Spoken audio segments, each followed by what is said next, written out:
Good afternoon, everyone. I'm honored to be joined by the woman who needs no introduction. To my right, the Commissioner of the Department of Health, Judy Persicelli. To her right, the Department of Health's Communicable Disease Service Medical Director, another familiar face, Dr. Ed Lifshitz.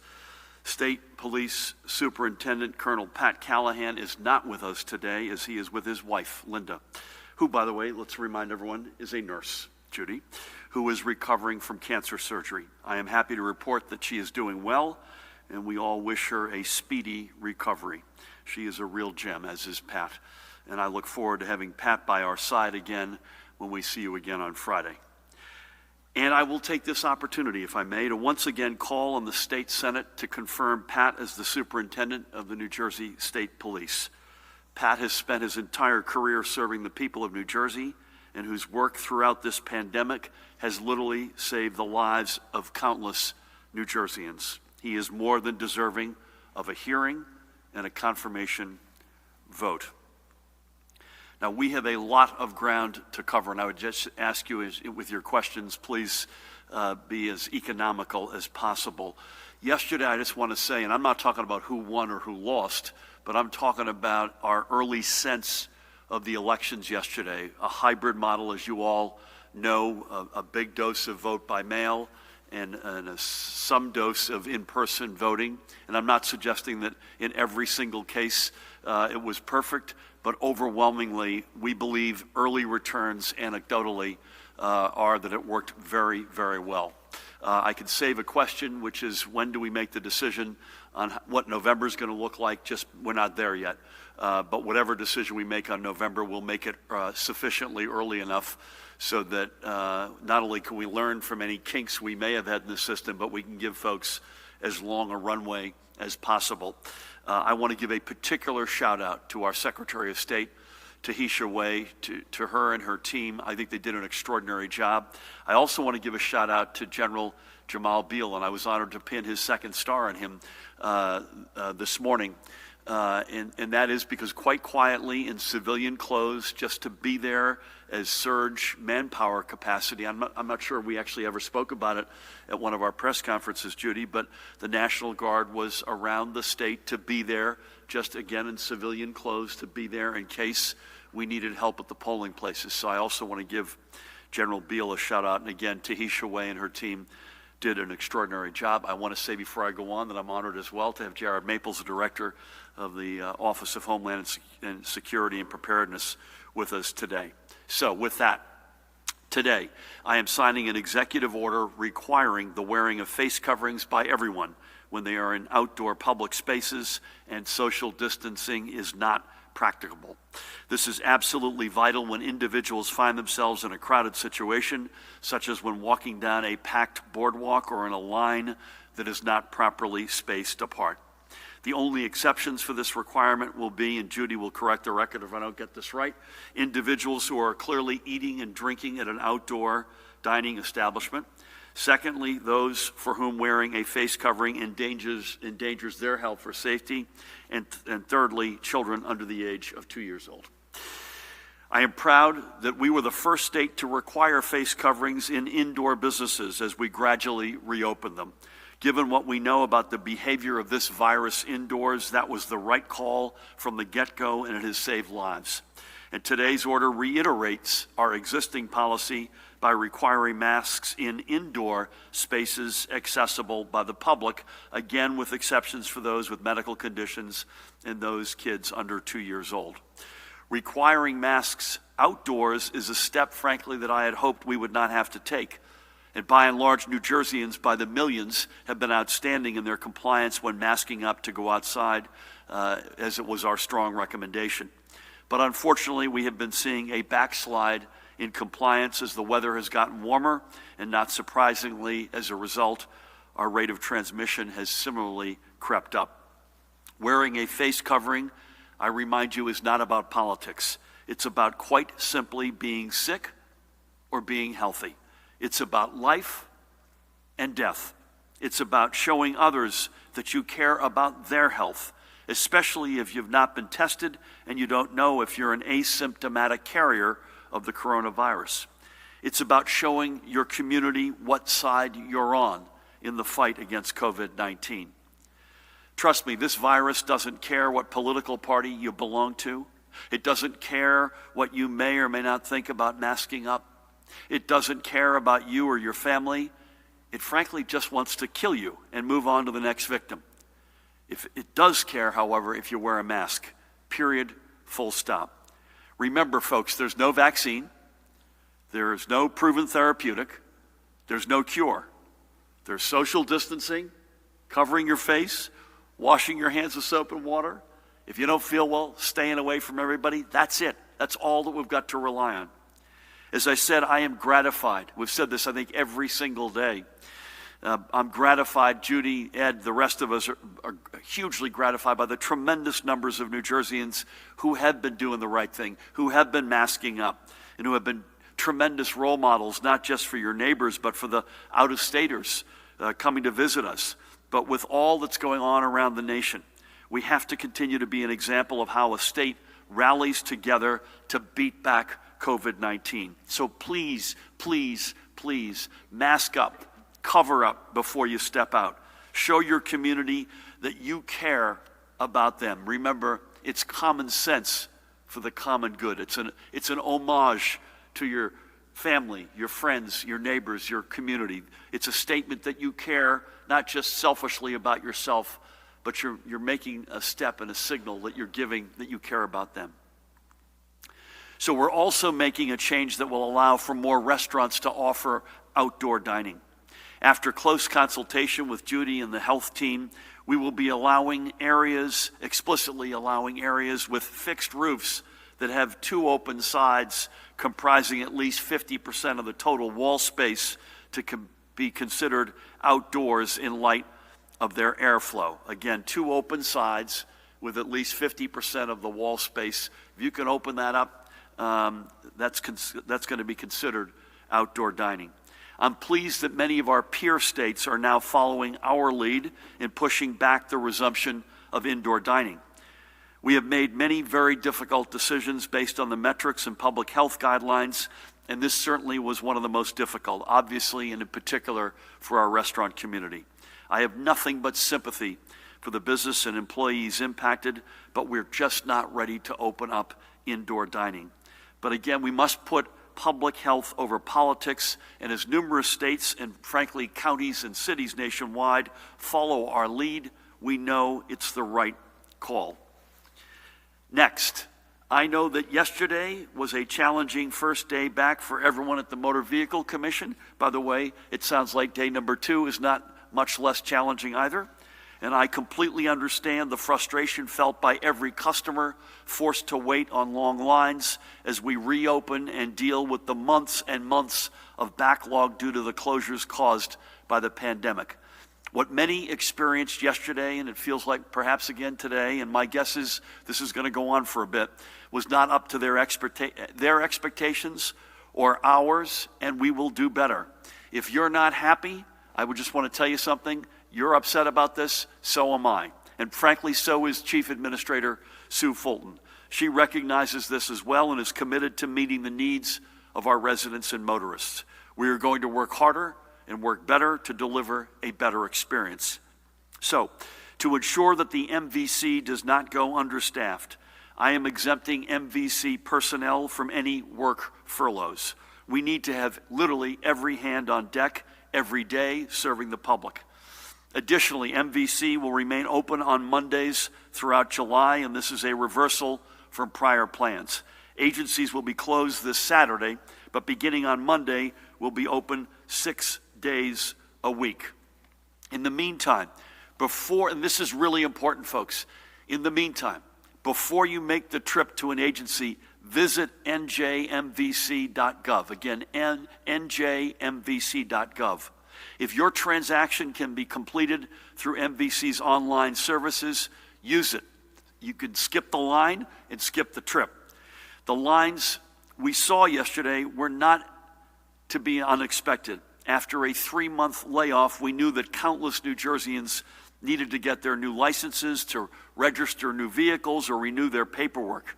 In pre-pandemic days, there could often be long wait times, especially in peak times. expiration dates for all driver's licenses, permits, and non-driver IDs, commercial registrations, inspections, and temporary tags were automatically extended at the beginning of this emergency. I want to remind you all of that. I encourage you to take advantage of these extensions to allow for more customers to get in and get out and to lessen the crowding. And obviously, we don't want anyone, bless you, we appreciate why you might be doing it, but please don't be camping out overnight at an MVC agency or facility. Please stay home and stay safe. See if you can conduct business online. Wait a few more days, perhaps, but please don't camp out. The women and men of the MVC are hardworking, and they are doing their best to help serve New Jersey's motorists. They are our neighbors and friends, and I know these times can be frustrating, but please, please, please be polite as they work to serve you. Again, I want to repeat what I said a minute ago. You're frustrated, and so am I, and so is Sue Fulton, and we are committed to getting this into a better place. It is not entirely unlike the experience at the beginning of the pandemic with the tsunami of folks unemployed seeking unemployment benefits and insurance. We have a backlog that has now been months in the making, and we'll do everything we can to make this a better situation, but it won't be overnight. But the combination of more days, reminding folks that expirations have been extended, really strongly encouraging folks to go online, NJMVC. Can you put that up again, Danny? NJMVC.gov. It is up. Just go there first, because you're going to find you may well be able to do your business online. And there's a whole range of services, I won't go through them, that you can do online. Please do that. Please have patience and respect for the folks who are serving you and doing their utmost to make this process as painless as possible. And again, I want to prepare everybody for the fact this is not going to get better overnight. So we'll unfurlough any workers at MVC. We'll extend the number of days. We'll ask you to go online and do everything you can online. But we've got a big backlog, and we're going to have to chop through it and get through this together. Switching gears, but staying in sort of a transit mode, I want to reiterate the announcement made last night by NJ Transit that another class of rail engineers has graduated, having completed their 78 weeks of classroom and practical training and passed their final, ready for this, Judy? 800-question exam. Since our administration took office, we have now expanded the ranks of NJ Transit's rail engineers by 56. That's a nearly 20% increase from the staffing level we inherited. With each class we graduate, we move NJ Transit forward, and we ensure NJ Transit's ability to run a full schedule of trains. So to each of our newest locomotive engineers, congratulations and welcome aboard. Now, before I go on, I reiterate the need to secure the funding we will need to protect against an imminent fiscal meltdown by allowing us to go to the bond markets for an emergency infusion of cash to keep our state afloat. The Senate has had this bill for 3 months. The Assembly, under the leadership of Speaker Craig Coughlin, has passed it, and I thank them once again. It is well past time to secure the funding that is threatening our ability to have in place the programs and safeguards our residents and our communities desperately need to recover from this emergency and get back to work. It's time to post this bill for a vote.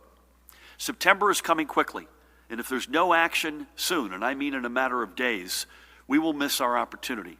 And by the way, even if it were passed, say, today or tomorrow, it will still take many weeks, I think as much as 12 weeks, for us to get to the point where we'll have the money we need to keep this state running. We're already cutting it way, way too close. Let me be perfectly clear about what will happen if this bonding authority is not passed. Funding for our children's education, funding for critical support programs that lift up countless New Jersey families, funding for essential programs that our underserved communities need, and more will be left unfunded or underfunded in the next budget. And we cannot simply cut our way out of the budgetary hole we will fall into. I've already offered painful cuts and negotiated hundreds of millions of dollars in savings with our labor partners. But this is a multi-billion-dollar hole. The level of cuts we've had give us no other choice but to make, we've had no other choice rather to make, but if we have to look forward to the next budget and take those steps again, it would set our state well back on its heels at a time when we need to be leaning forward into a recovery. Law enforcement, public education, public health workers, property tax relief for our middle-class families and seniors, tuition assistance for our next generation, all of it and a lot more will be on the chopping block and likely gone. So now is not the time for politics. I literally do not care about who gets crowned a so-called winner. I care about how we're going to make New Jersey the state where everyone, not just some, but everyone can thrive. And not just the special interests or the privileged few, but literally everybody. I know how Trenton works, or in many cases doesn't work, in normal times. These are not normal times. I cannot allow politics to deny our state the resources that we need to provide real relief for millions, literally millions of our families. Again, the Senate has had this bill for 3 months. Let's get this done. With that, a lot of business out of our way. Let's get to the overnight numbers. Yesterday, we received another 335 positive cases. The total now, cumulatively, is 174,039. The daily positivity rates for tests recorded on July 6th was 3.23%. Now, in fairness, the number of tests, Judy, counted on Monday was very low. So this may be one reason for the increase. We've been hovering plus or minus 2%. It's a little bit up. I don't think you're going to, as we've said many times, one day does not make a trend, but that's something that we're watching very closely. The rate of transmission remains above 1 today. Today it is 1.10. This means that these new cases we're reporting today are leading to at least one more future case. And this is, again, why we are taking the steps to require everyone to wear masks and face coverings when outside. We have to have both a lower daily spot positivity rate and an RT, or rate of transmission, below 1.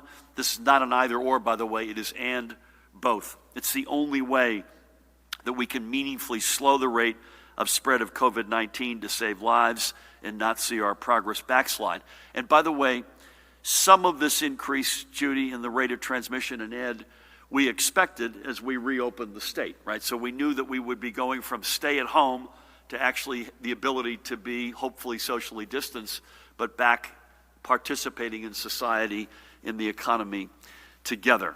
But some of it, there's another increment of risk that we're getting from folks coming in from other states that have exploded and continue to explode.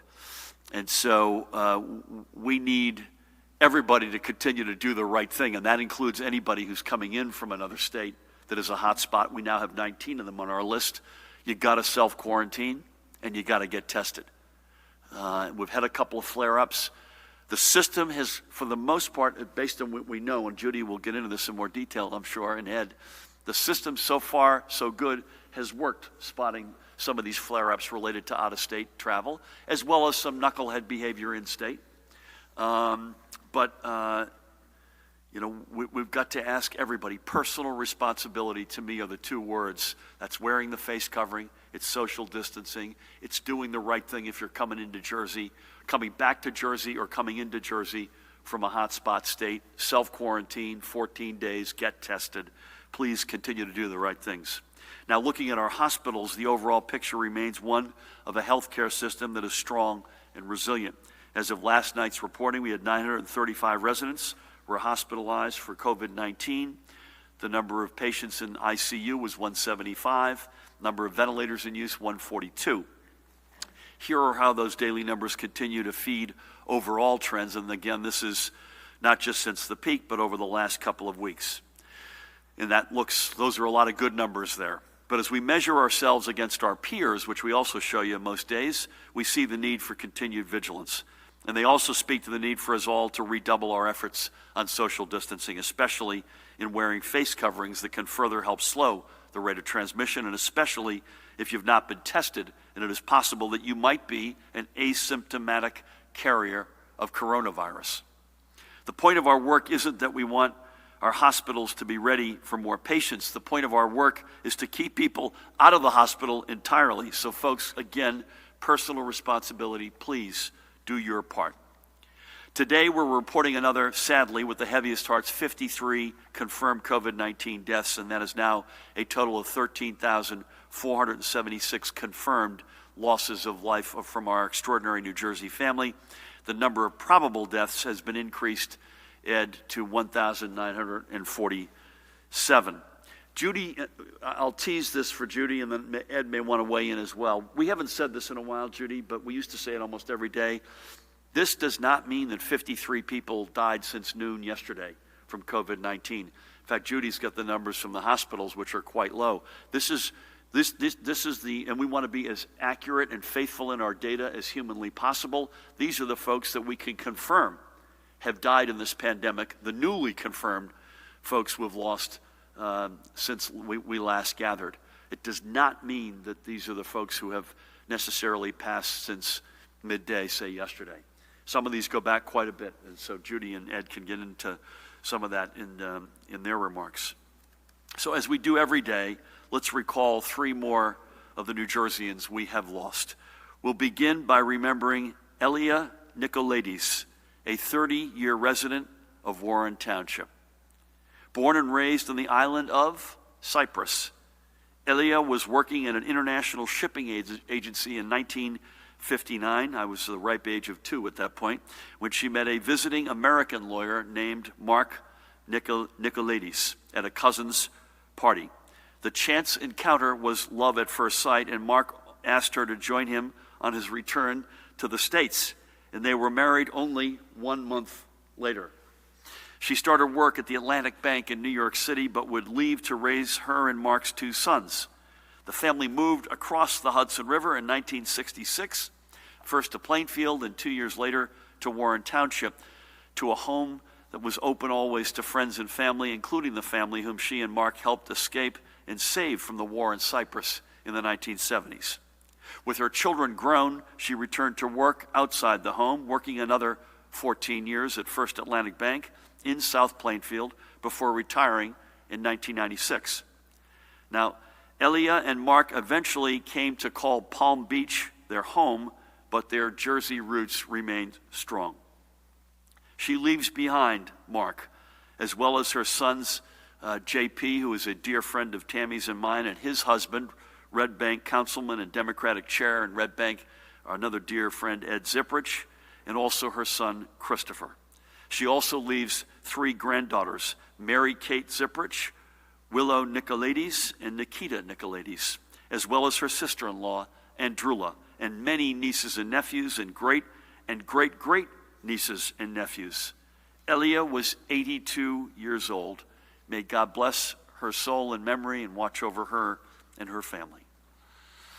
Next, we head to the Pine Brook section of Montville Township in Morris County to remember Joyce Brauckley. There's Joyce standing, bless her.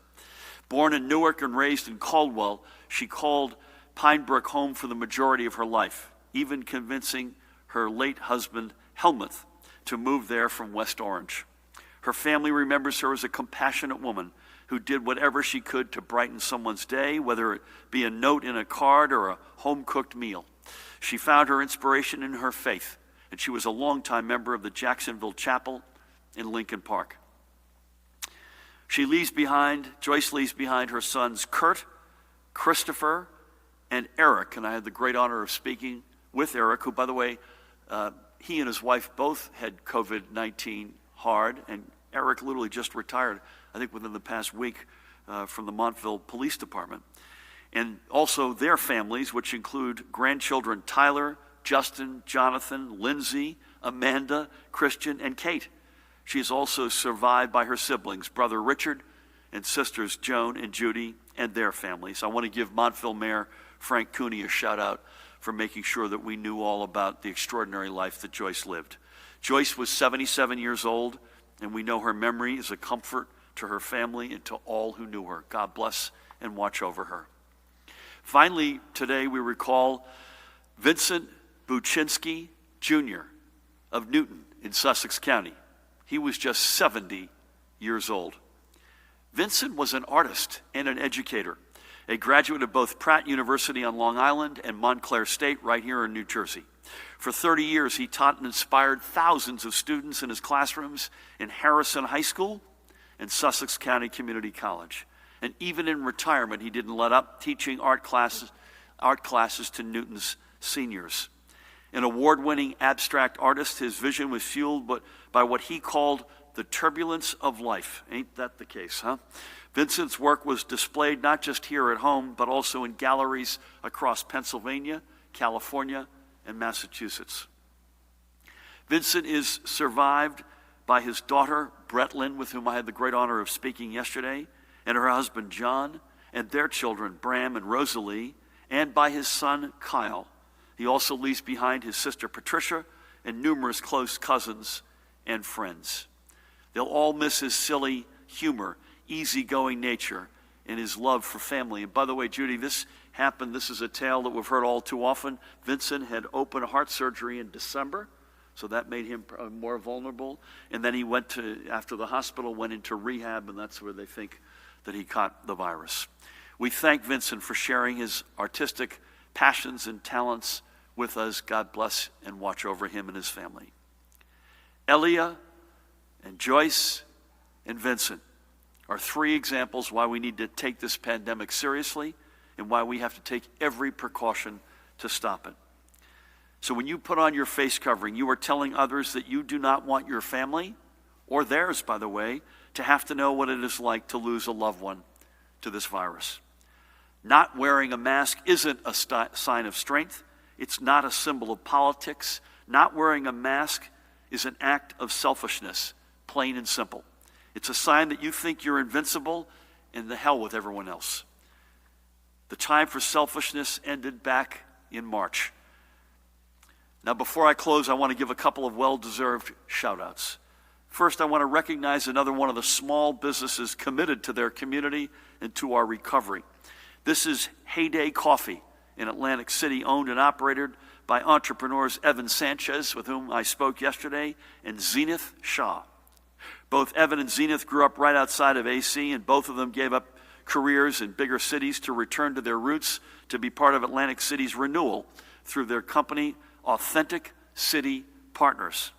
Through Authentic City Partners, they opened HAYDAY, Atlantic City's first independent coffee shop, on the beach block at 155 South New York Avenue, in the heart of the Orange Loop, a space where residents and visitors alike could gather. Evan and Zenith are now eyeing a fall reopening. They reminded me that Attorney General Gerbir Graywall was a good customer in HAYDAY 1.0. However, through a $50,000 micro business loan from the Economic Development Authority, HAYDAY is still at work.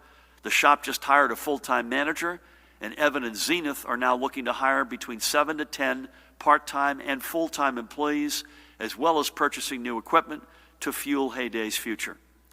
HAYDAY is just another example of how we're working with our entrepreneurs and small businesses to help them survive this emergency and to find their footing for a prosperous future. And I encourage other small business owners to visit www.njeda.com, that's www.njeda.com, to learn what assistance may be available for you. And to Evan and Zenith, I thank you for your commitment to Atlantic City, and I look forward to stopping in for a cup of coffee when I'm in town. Finally today, I want to give a special recognition to that guy, NJTV's Michael Aaron, a fixture on Press Row in the State House and the longtime dean of the New Jersey Press Corps. A few days ago, as I'm sure you all saw, Michael announced his retirement from day-to-day reporting, important caveat. And while he'll still grace our screens every now and then, I, for one, will miss his smart and fair reporting and his encyclopedic knowledge of New Jersey politics and government. He was a newsman's newsman, always tough but fair to those he covered, always ready to mentor the next generation of journalists, but always willing to get his story and to get it right. So to you, Michael, and I know you're watching, because I think you said to me in a text you've only missed a couple of these, I hope you enjoy the slower pace of life and watching the goings-on from your own TV for a change, and that we'll see you around the State House. With that, please help me welcome the woman who needs no introduction, the Commissioner of the Department of Health, Judy Persichilli. Thank you, Governor. Good afternoon. Face coverings, along with social distancing, staying home when you're sick, good hand hygiene, respiratory etiquette, are vital tools in the fight against COVID-19. It's really all we have. Wearing a face covering or mask has been shown to dramatically decrease the release of droplets from people's mouths, which can carry infectious particles. Studies have demonstrated that masks are an important barrier to the transmission of respiratory viruses. A recent study in Health Affairs showed a significant decline in the daily COVID-19 growth rate after states mandated facial covers in public, with the effect increasing over time.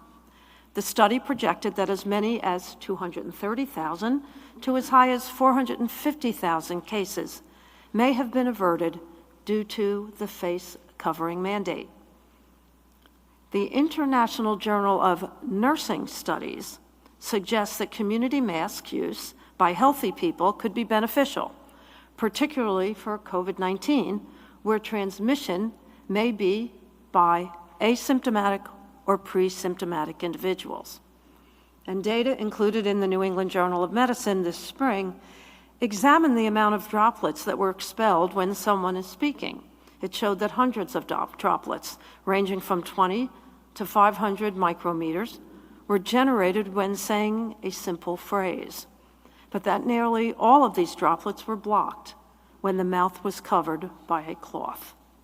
COVID-19 spreads mainly among people who are in close contact with one another, within about 6 feet, for more than 10 minutes. So the use of cloth face coverings is particularly important in settings where people are close to each other or where social distancing is difficult to maintain.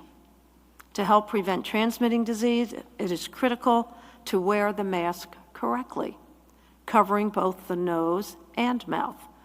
When possible, clean your hands with soap and water or an alcohol-based hand sanitizer immediately before putting on the mask, adjusting it, and after removing the cloth face covering, and wash the face covering after use. Moving on to my daily report, our hospitals, as the governor shared, reported 935 hospitalizations and 175 individuals in critical care, of which 81% of those individuals are on ventilators. The hospitalizations are remaining flat. We have been rolling up the field medical stations across the state as a result. At the end of last week, we shut down the Atlantic City site. However, we are keeping the supplies in storage in case we need to boost hospital capacity again in the near future. There are no new reports of multisystem inflammatory syndrome in children, so the total remains at 51 cases in the state. As a reminder, the children affected have either tested positive for active COVID-19 infection or had antibody tests that were positive. In New Jersey, thankfully, there are no deaths reported at this time. The governor reviewed the new cases and deaths reported today. In terms of deaths, the breakdown by race and ethnicity is as follows: white, 54.3, black, 18.3, Hispanic, 20.2, Asian, 5.5, and other, 1.7. We reported 53 deaths today.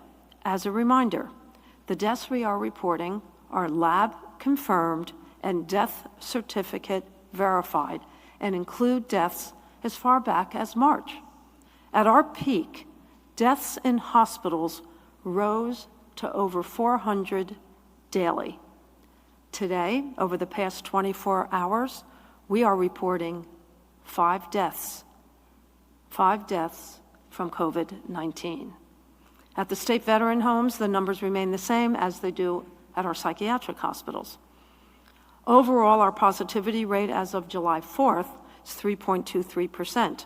The northern part of the state's reporting 3.4%, the central part of the state 2.88%, In the southern part of the state, 3.3%.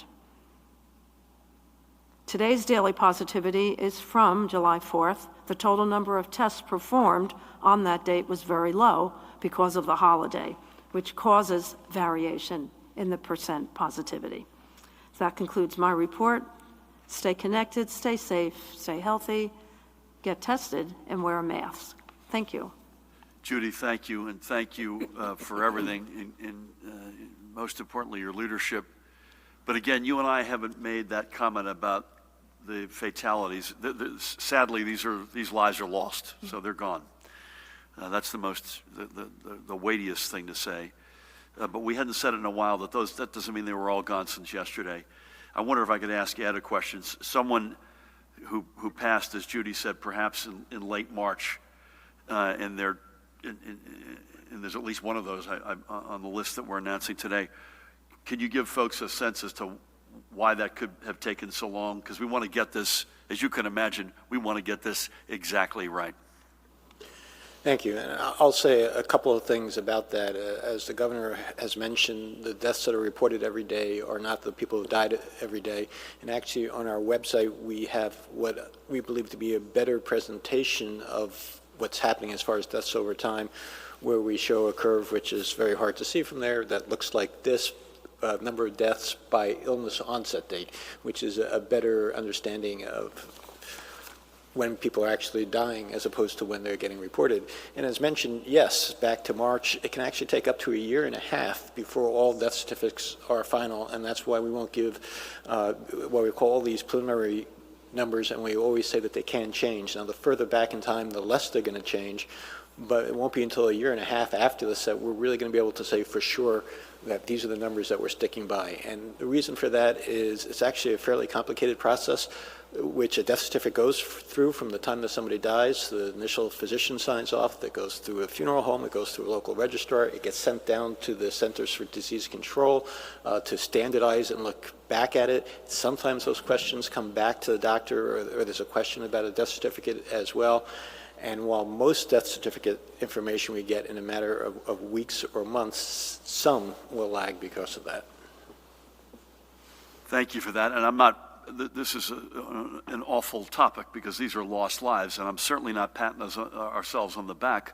We take this as seriously, getting this right as seriously as any state in America, maybe any place on earth. So we owe it to the families, most importantly, who have lost the loved ones, but we owe it to everybody, including when we're trying to guide you through this pandemic, to give you as accurate a sense of the reality as possible. So with that, we are going to stay on our every other day, Monday, Wednesday, Friday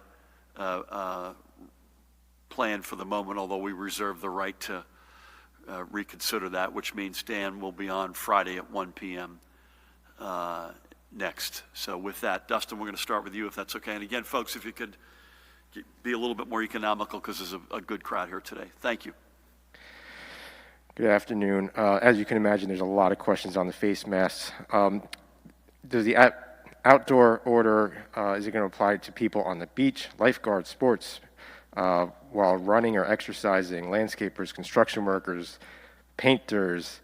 Did you consult any health experts on this decision, or was it yours? What's the penalty for violating the order? And will violations in which citations are issued be included in the colonel's regular enforcement reports? On motor vehicles, how do you know that a lot of the people could do what they had to do online?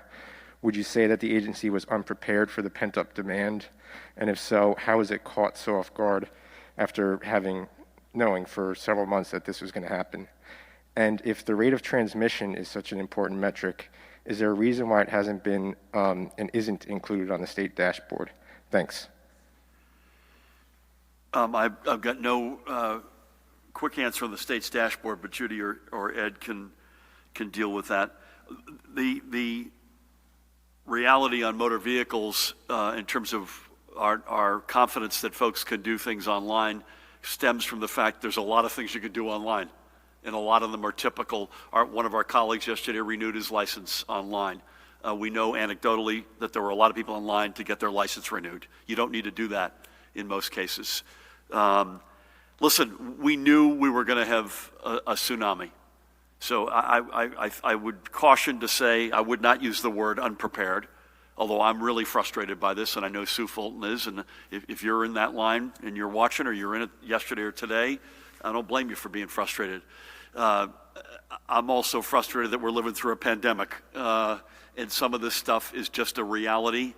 As you heard me say, please go to the website, NJMVC.gov, to check to see whether or not you could do it online.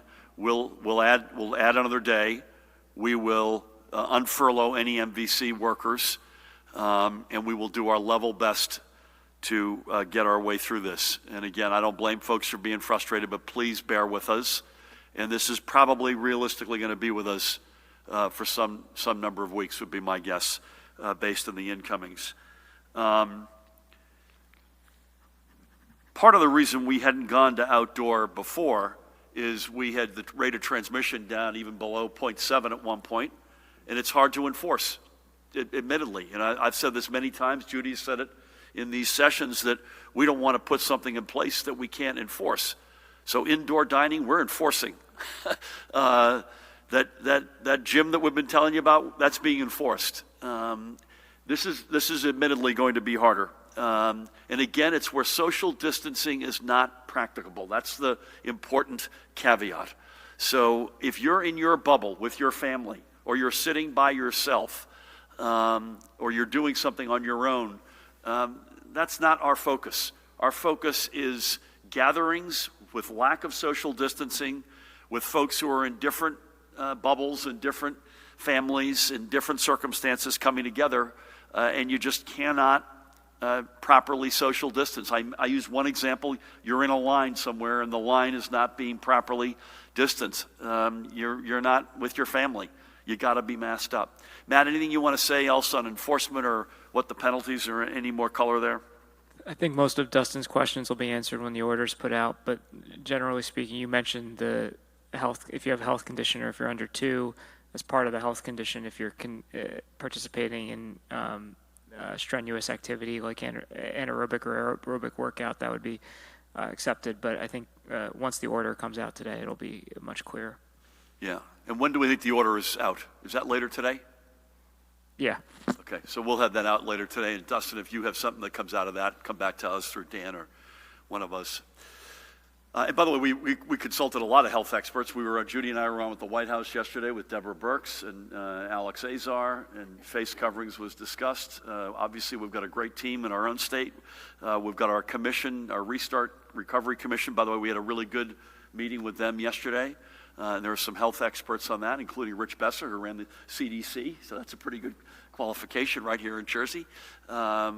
We feel pretty strongly this is the right step to take. One, as I said, that I hope we wouldn't have to take, but we're taking it. We were state number 1 in America to mandate it on the indoors. This is the right thing to do in the outdoors. Thank you for that. Daniel, good afternoon. Hi, Governor. With masks, do you expect some organized resistance, such as protests, people not wearing it, blatantly violating the order? Would you consider something like a heat wave or some kind of hot weather, something that somebody might try to argue as a risk to their health and safety, and they could argue, I'm not going to wear the mask because of the heat wave? Going back to the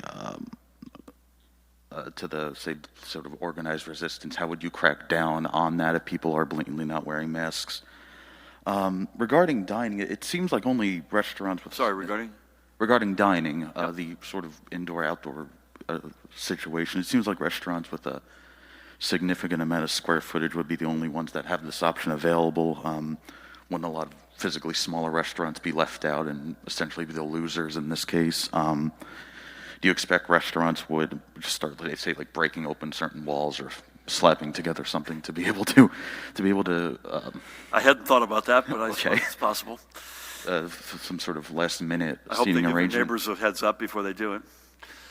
And I guess, are you looking at any restrictions that could be tightened, or are you wargaming what restrictions would have to be tightened if the pandemic worsens, if the spread continues in a direction that you don't want? Thank you. Listen, we'll do the Matt mentioned strenuous exercise, and that's clearly an area that I think we're going to be careful with. I run pathetically these days, but when I run outdoors, Tammy and I wear a face covering, and it's not fun. I have to say it's not fun. And so strenuous exercise in the heat, I do think are things that we've got to be careful of. I don't, frankly, if people want to protest about something that is saving lives, you got to wonder what they're thinking. And by the way, we'll do what we've been doing. And Pat is not here, but I'll speak for him. If you're protesting, you have a right to protest. I hope you do it online. But if you protest, you got to wear face coverings and social distance, regardless of what you're protesting. But the point is, this is not politics. On restaurants, listen, I don't know that we're going to, I hope the indoor, as I've said many times, Judy and I and Ed hope that the indoor dining reality is not a forever and always, just because we've pushed it back. So that I don't know that I would reconfigure your restaurant just for the sake of a period of time here. Are there winners and losers based on how the restaurant's configured? Sadly, probably yes. There are some that can do this and some that can't. But we're trying to do everything. We've allowed outdoor dining. We've really worked with municipalities and counties to get roads open and get roads blocked off rather, and get more space for restaurants. Take out alcohol, as I mentioned. Opening up walls that you can open up. We're doing everything we can. And God willing, we'll get to indoor dining at some point. I hope at some point in a reasonable future. Listen, we just took a big step today, so don't underestimate the thought that Judy and her team and the rest of us put into mandating face coverings outdoors. So that's not a slide back, but that's a pretty important step that we're not taking lightly. And at the moment, other than stressing what the current rules of the road are, including self-quarantining if you're coming in from a hot spot, wearing face coverings, social distancing, washing hands with soap and water, we're going to be in a holding pattern for the time being. If we have to go back, we will. I hope we don't. Sir, do you have any? Yep. Governor, do you support Assembly Minority Leader John Bramnick's bill that would have the state reimburse restaurant owners for costs that came from the abruptly delayed restart of indoor dining? And also, what do you expect from the final report of the EDA task force that's set to be released tomorrow? Do you think the investigation so far has been valuable? Thank you. I don't comment and won't, in this case, change my answer in terms of commenting on pending legislation. But I would say to John, who's a good friend, where's the money coming from? So we need to borrow the money that the Senate has so far not gotten there on. The Assembly has. And secondly, we need federal cash assistance, direct. And we've also got to have revenue options on the table. I want nothing more. And by the way, the EDA has been really good with the limited resources that we have delivering. I used HAYDAY coffee today as an example. We had the Curvy Bride the other day. These are real businesses that are being helped in real ways by the EDA, but there's no amount of money that any state has right now to be able to do what the small business community writ large needs in our state, especially the hospitality piece. So I have complete empathy, and I completely support the notion, but we have to have a source of money that can back up that notion. I have no insight into their report that's coming out tomorrow. I've not seen these reports before they come out, and this won't be an exception. Sadly, they've been of I think, enormous value. They have shown a light on this whole notion that there's a bubble, and inside the bubble it's working really well for special interests in cases, and based on what they've come up with, folks who have, in some cases, have jobbed the system, and it's been at the expense of the rest of us. So that has been an extraordinary, valuable outcome of their work. Where it goes from there, I don't have any particular knowledge, but they have shown a light on a really ugly reality that I think we all kind of expected, but it was a lot uglier and a lot more graphic, I'll speak for myself, than I expected. Thank you. Let's go back first, and then we'll come down, if that's all right. Good afternoon. Good afternoon, Governor. What's your reaction to Amy Kennedy's win, and how do you think the state did with yesterday's vote-by-mail primary? Many key races have been called around the state, while the ballots of those who voted yesterday won't be counted for a week. How do you convince those who voted yesterday that their votes mattered? And how is the state encouraging travelers from states on the list to actually quarantine? Is there any evidence that people are heeding the advisory? And how many people are staying at the safe quarantine sites throughout the state? Are any travelers staying there? Thank you. Listen, I endorsed Amy, so I'm thrilled that she won. And it was a good field of Democrats. I salute all of them, but I stood by her side last night and had the honor of introducing her. I think she's an outstanding candidate, and I think she'll make a great congresswoman. She's now got a general election in front of her, but I'm thrilled she won. I mean, I think she's, in so many ways, as an educator, as a mom, as a mental health expert, a great personal story, 4-generation South Jersey family, married into one of the great political families of either party in the history of our country. It's a team sport for Amy and Patrick and their family, and Amy's mom and dad, who was with us last night, and I'm thrilled by her victory. I think I already answered your second question. I think so far our sense is it went well. And it wasn't a vote by mail entirely primary. It's a hybrid primary. And, you know, that doesn't mean that in every instance, in every place, that we batted 1,000, but I promise you we take every vote seriously. And we will do everything that we can to get every vote counted and to undo whatever kinks may have come up. If the folks have postmarked their ballot as of yesterday, there's a 7-day window which we had expanded, and their votes will be counted. Period. And again, the Secretary of State's done an extraordinary job. Each of the county clerks are doing their jobs, and we need to give faith to everybody that your vote's going to count, whether you did it in person or whether you did it by mail. I mean, largely on quarantining, Judy, we are still, I mean, this is not an easy lift either, right? Because it's the United States of America. Emphasis on United. We can't stop people at our borders. So there's a big amount of personal responsibility. You've seen the signage. I see it on 195 coming across the state every day. You see it now at airport. But any more color, Judy, you want to give to that? As far as individuals that have stayed at state quarantine sites, 2 weeks ago we did have 14 individuals that needed 14-day quarantine. They were released on Friday. And over the holiday weekend, we had a family who had traveled from another state that needed to be quarantined for various reasons, and they stayed at one of our sites. I don't have the total number of how many beds are occupied at this point in time, but I'll be able to get that for you. And additionally, by either the end of this week or the beginning of next week, I think I'll be able to share the app that we're putting together for travelers. That will feed right into our local health departments so that they'll be able to follow up.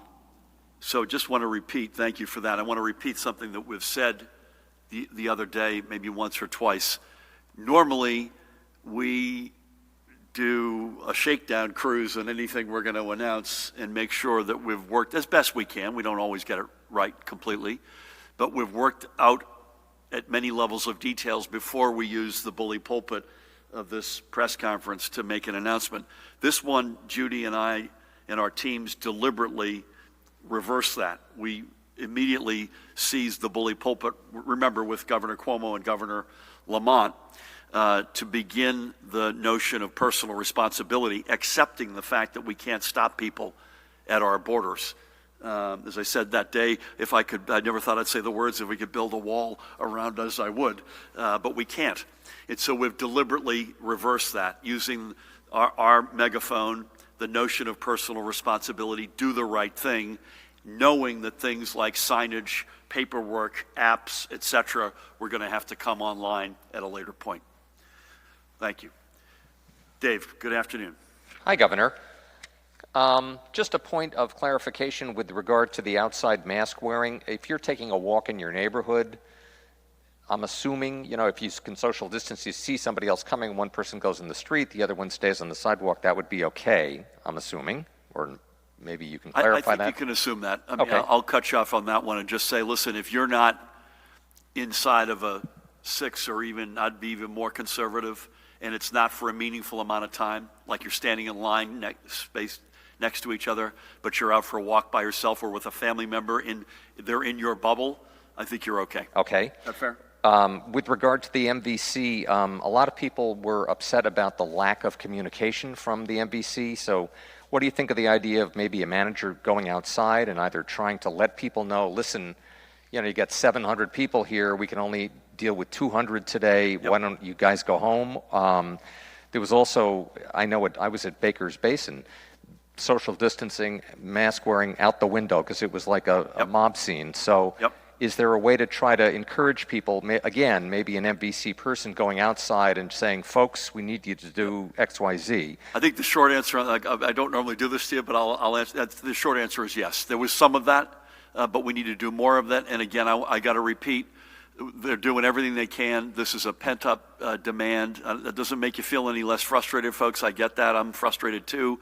But go online and make sure there isn't something you could have knocked off in your home before you even get there. Please. The other last point on the MVC, it's been suggested from several people, maybe an appointment-only system would be better. I mean, we did that with Real ID, and that certainly helped to contain things, and then, they got a sense of how fast they could do it. So would this be something possibly to look at?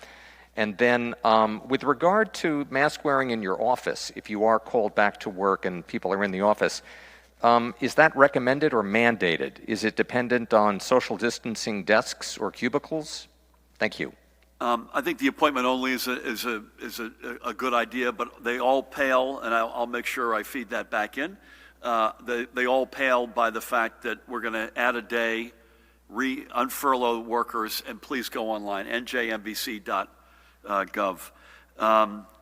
Listen, in our offices, Matt, we're wearing them, right? So where would you on the spectrum of strongly recommended to mandated, are you on that?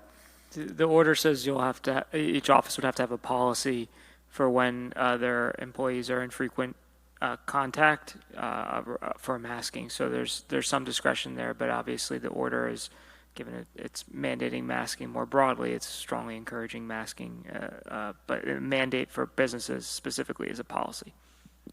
It's a different reality. I assume you'd share this. It's a different reality. If I'm in my office by myself with the door closed, making condolence calls, which I do regularly, that's a different reality than if we're, Matt and George Helmy and I just had a meeting before coming over here. The three of us were masked up.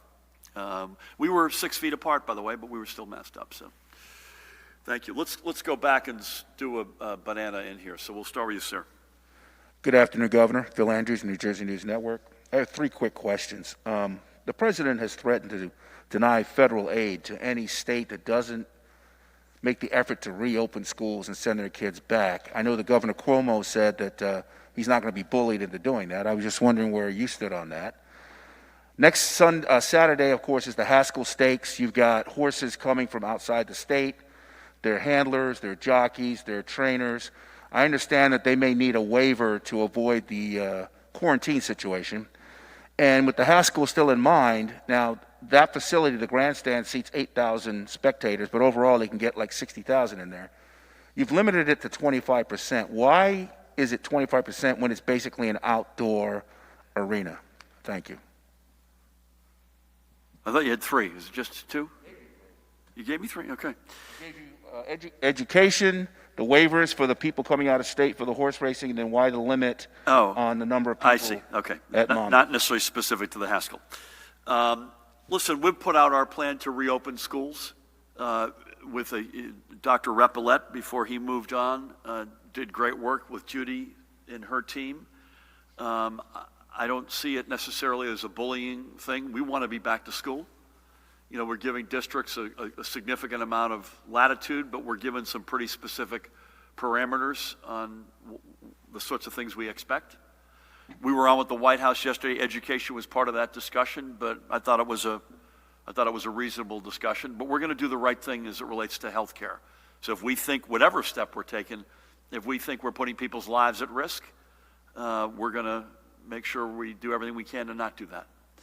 I don't, please God, don't anticipate that's the case when we turn the corner 7 or 8 weeks from now, but that's where I would be.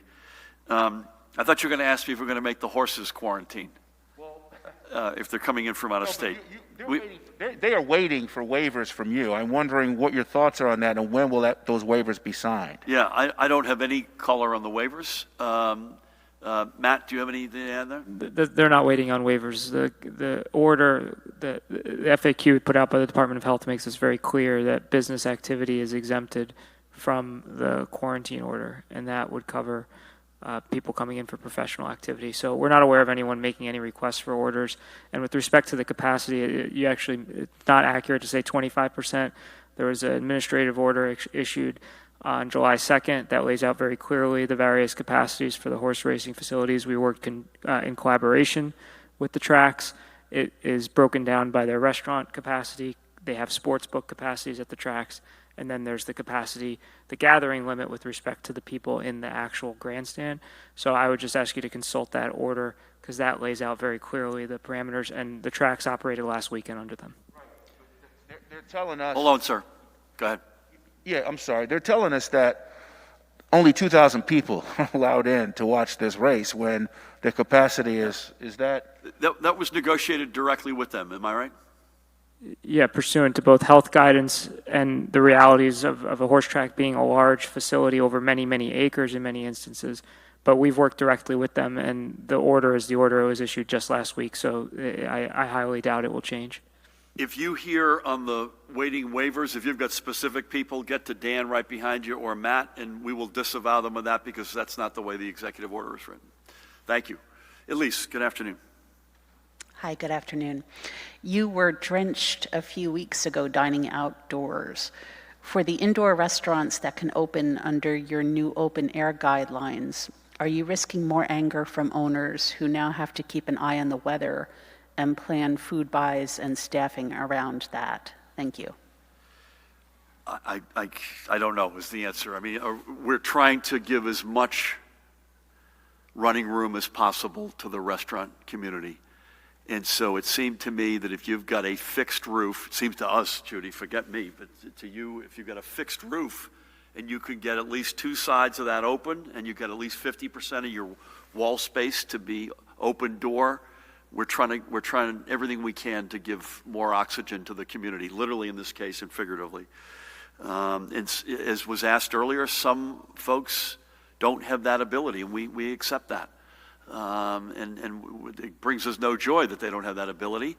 But again, also, we hope this is not a forever and always. I have to remind folks, this virus, and Ed and Judy will back this up, is dramatically more lethal indoors than outdoors. And we just can't ignore that fact. We can't ignore the fact that our rate of transmission has gone up. We can't ignore the fact that the virus is exploding in other states right now in the country. And we'll do everything we can, but at a certain point we have to, remember, public health creates economic health. We cannot jump the gun nor transpose those steps. But thank you. Brent. Good afternoon. So I have a few on masks and then 2 other topics. So what is the actual penalty for those who violate this new mask order? Who will enforce the order? Will kids playing youth sports be exempt? How much citizen policing should we expect? People being Karens, I guess they call them, saying you should be wearing a mask. What about masks while you're waiting for food or drink outdoors? And then 2, unrelated. Do you think your late endorsement of Amy Kennedy helped her victory? Do you see her victory as a response to George Norcross and the South Jersey Democratic machine? And do you think she can beat Jeff Van Drew in a tough district? And then last, it's been 4 months of isolation for children who live in pediatric long-term care facilities. Families are worried about their mental decline. Some facilities say they are awaiting guidelines from the state to allow visitation. Where does the state stand on this issue?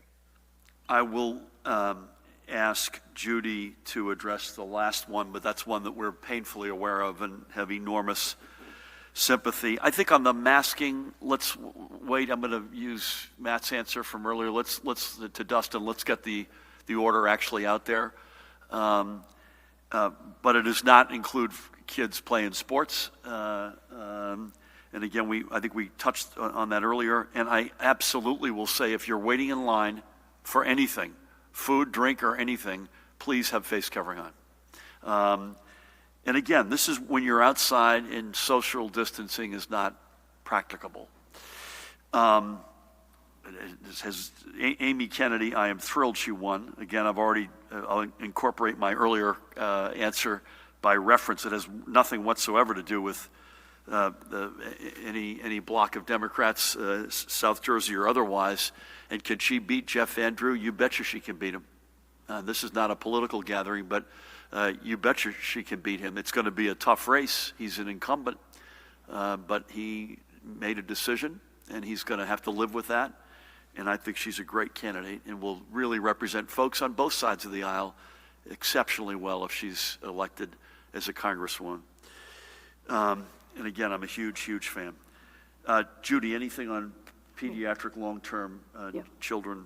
We're working on guidance for allowing visitation at some level for pediatric long-term care for all of the reasons that you spoke about. We're as concerned as well.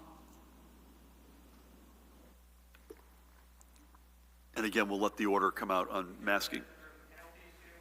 That'll be part of the order, yeah. I will, as when in Rome, we should mask up, right? So here we go. Thank you all for that. Again, lots of moving parts.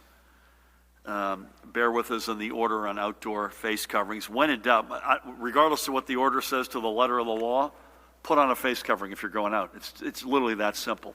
And I think, Dave, to your question is, if you're literally by yourself or you're with your own family in your bubble and you're outside, clearly that's your backyard. Different story than if you're obviously, again, I think a lot of this comes to common sense and personal responsibility. Were you in a state that's raging? If you were, please do the right thing and self-quarantine and test. If you're going out and you're going to be, to Brent's question, you're waiting on a line and you might be packed in, wear a face covering. Certainly if you're going to the Motor Vehicles Commission right now, wear a face covering. And again, a huge amount of this is personal responsibility and common sense. And the great news is, as we say literally almost every single day, New Jersey has been a 10 out of 10. Yeah, there have been some exceptions, but boy, folks by the millions have done the right thing, whether it was staying at home at the beginning, learning in school remotely, putting the right pieces in place in retail establishments, doing the outdoor dining thing so creatively and so well. We need that level of responsibility to continue, whether it's face coverings, whether it's coming in from out of state and quarantining, whatever it might be. Keep it up, folks. You've been extraordinary. We got to make sure that we don't lose the ground that at a great toll we have gained. And again, on motor vehicles, check the website out, NJMVC.gov. If you're frustrated, I don't blame you. Do everything you can. We'll do everything we can to get through this huge backlog together. Judy, Ed, thank you so much for today, and always keep Pat and his family in your prayers. Jared, Dan, Matt, everybody else, God bless.